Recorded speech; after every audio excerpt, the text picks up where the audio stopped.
If you're enjoying the content, please like and subscribe. It really means a lot to me to know that people are watching, and I'd like to build the channel up a bit more in 2025, and I can only do that with your help, so thank you very much. New Year's greetings, my fellow Land Rover repairers, and you join me on a quite windy New Year's Day 2025. Can't believe a whole year has gone, but there you go. It's been a busy year for repairing my Land Rover.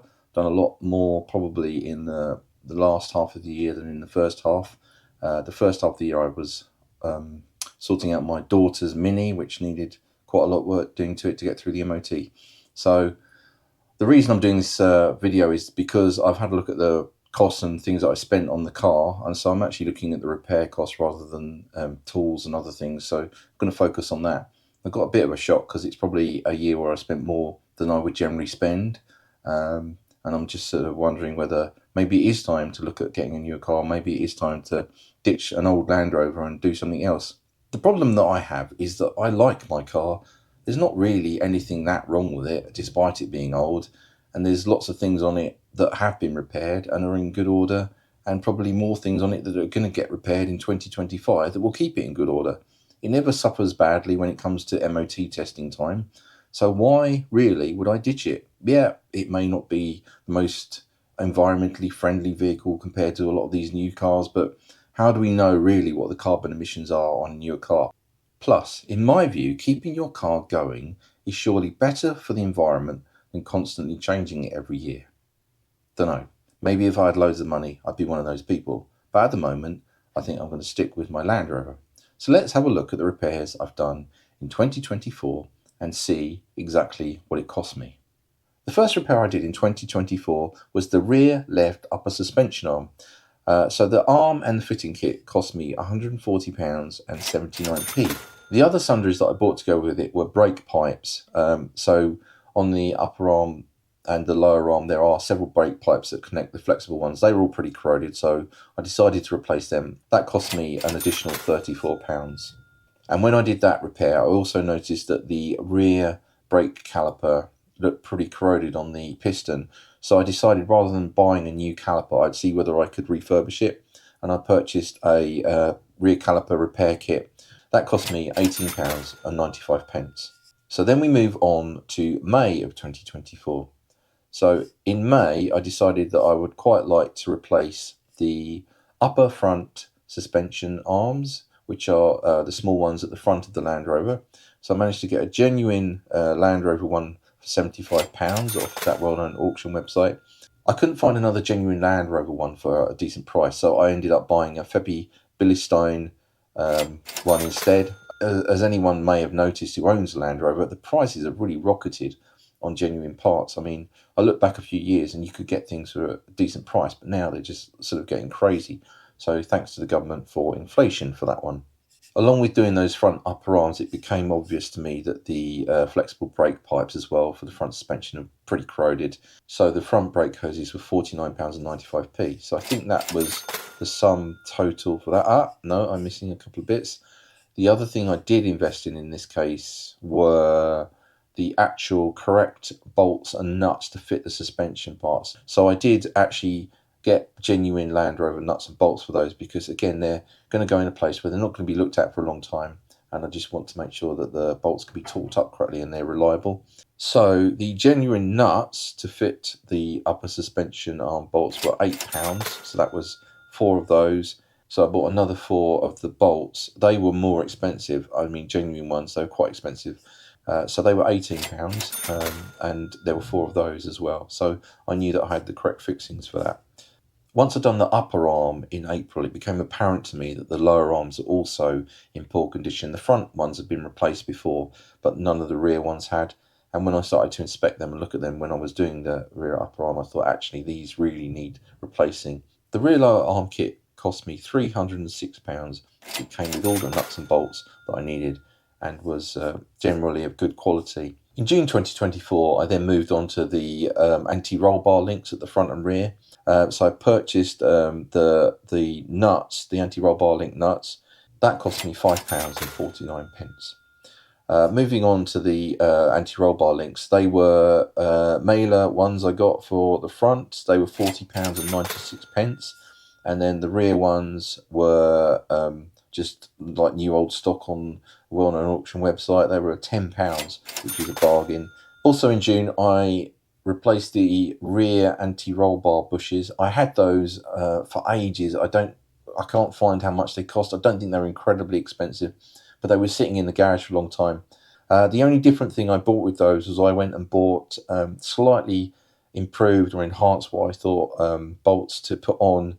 So I didn't put Land Rover ones back on, just put on the slightly higher spec ones that I found on the next day delivery website. So they were £11.49.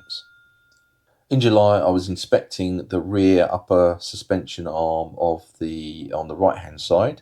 So I bought a suspension arm fitting kit for that because I was suspicious that the front bush was rotating in the suspension and creating a sort of creaking noise, which was confirmed in my suspicions. When I put it back, the bolt at the front disintegrated, wouldn't torque up, and I was really annoyed. It took me a little bit of time to move on from that and then replace those, but that was why I had that kit. So that was £15.95. So in August 2024, in order to rectify my mistake, I didn't buy much. I bought a genuine captive nut for £6.99 for that suspension fitting, and the genuine bolt, which was £6.20. So those two, just that nut and bolt, were almost as expensive as an entire fitting kit, which was of poorer quality. So I guess you do get what you pay for. August 2024 turned out to be quite an interesting month because in the middle of August I received a kidney transplant. I'm so thankful to the donor. I'm just lucky I've been given a second chance and I'm doing much better. Of course, having a kidney transplant then slightly messes up with your repair schedule because you've been in hospital and you can't do that much for probably, it took me about a month to recover from that.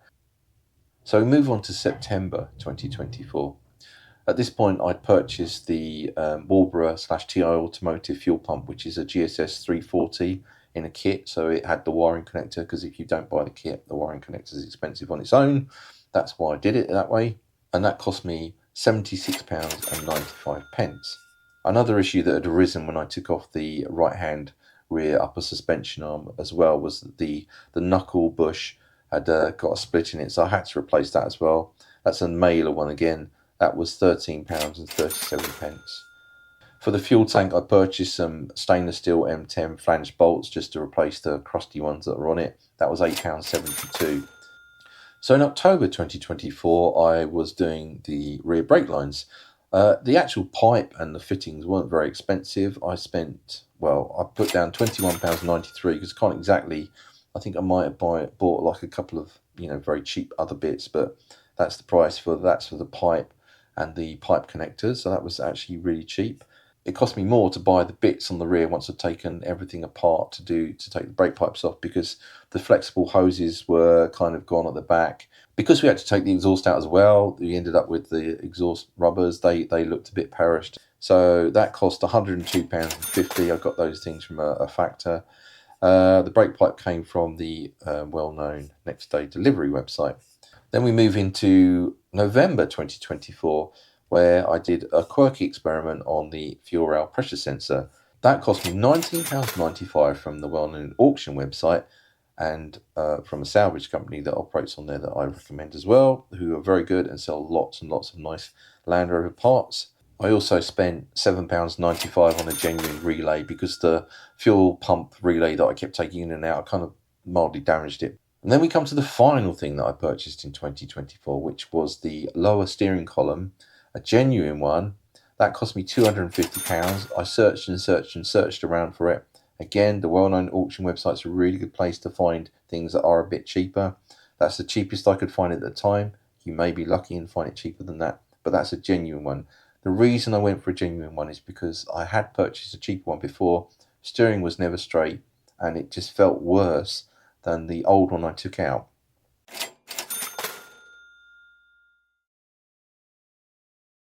Right, so that's quite a lot of repairs. How much does all of that add up to, and was it worth spending that much money in 2024? So in total, I spent £1,370.89 on my Land Rover Discovery 3 last year. So that works out at £114.24 a month if you're going to divide it by 12. Is that worth it, or should I just ditch my Land Rover and buy a newer car? Well, I don't see how any finance agreement could really give me that kind of value for money. Even if I bung on the silly car tax that we have to pay in the UK for an older vehicle like I've got with higher emissions, it still makes it only a few £100s a month to own the vehicle. So to get the same size equivalent vehicle, which I kind of need because I've got 4 children who aren't that small, and we need a larger vehicle for going on longer journeys, I don't really see what I could get for a decent price. I did have a bit of a look. I thought it ended up as a bit of a dead end trying to go, because the prices of like leasing things is ridiculous, and you've still got to stump up a big deposit at the beginning. So I don't think that there's any real value for money for me to try and consider switching cars.